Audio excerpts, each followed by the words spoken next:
তুমি হয়তো ভাবো তোমার কথার কেউ মূল্য দেয় না, তোমার অস্তিত্ব কেউ টের পায় না। তুমি শুধু একটা নাম, ভিড়ের মধ্যে হারিয়ে যাওয়া মুখ।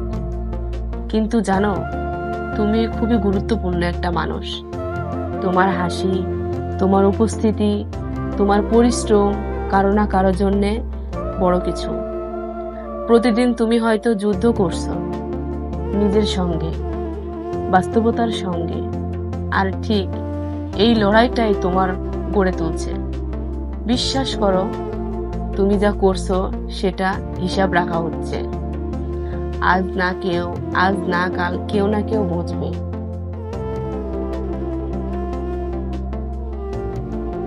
কাল ঠিকই দেখবে তোমার আলোর অন্ধকারে ভেদ করে বেরিয়ে এসেছে। তাই থেমো না, কারণ এই পৃথিবী তুমি এসেছো কারণ নিয়ে। আর তুমি চলে গেলে জায়গাটা খালি থাকবে। তুমি ছোট নও, তুমি অনেক বড় এবং অনন্য।